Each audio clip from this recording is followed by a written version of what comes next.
The Gulf of Maine is a part of daily life for tens of thousands of people in our state, whether they live by the coast or make a living in its waters. And the Gulf is facing major change. It just marked the warmest year since records began. The Gulf of Maine Research Institute says for 2021, the average sea surface temperature was more than 4 degrees above normal. And that change is putting new pressure on coastal communities and on wildlife, too.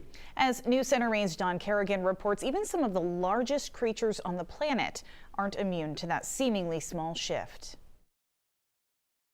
There are believed to be fewer than 400 North Atlantic right whales left on Earth, a population drop of 20% in the last 10 years.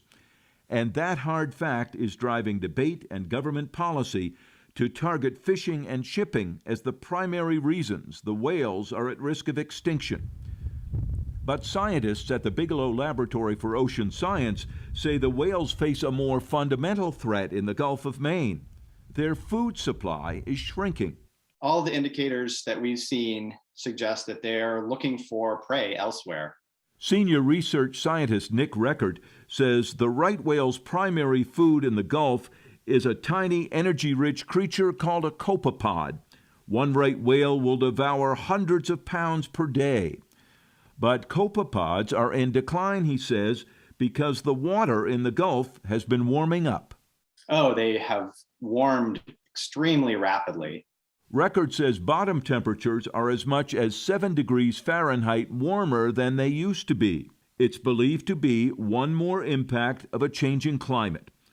Warmer Gulf Stream waters have been sliding into the Gulf of Maine and pushing out colder waters from the Labrador Current flowing down from the Arctic, raising temperatures and affecting water circulation.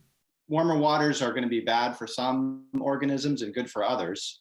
And for the copepods that right whales eat, it's bad for them.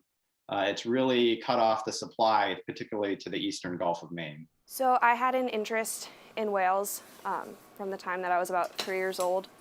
Camille Ross wanted to know what the future holds for right whales. Ross is a computer science graduate of Colby College who used her knowledge to analyze years of research data at Bigelow, using that and computer models to predict how right whales will fare many years from now. We figured out that it appears that right whales may stop using the Gulf of Maine habitat as much as they used to by around the year 2050. That, says Nick Reckert, is because of the decline of their food supply. Camille Ross says they noted changes in tiny plankton in the Gulf starting in 2010.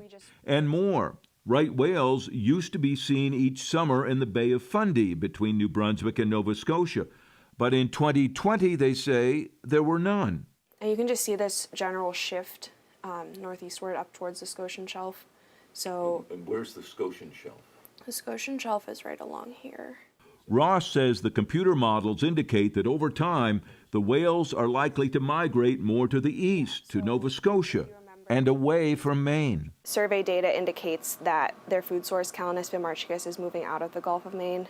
She is now on a new study of those plankton, analyzing their numbers from NOAA ocean sampling data to learn if the changes may be happening more quickly. Nick Reckert says he believes all of these findings about the right whale's food supply need to be made part of the decision-making process as the federal agencies determine new rules for protecting the whales. So that when everyone's sitting down trying to figure out, well, where are the right whales? Where's the fishing gear? Where's the shipping happening? When we're answering that question of where are the right whales, we're using information about where the right whale prey is. I think that would be a huge step forward. All of this, they say, can help to make better decisions about all the creatures in the Gulf of Maine. In Boothbay, Don Kerrigan, News Center, Maine.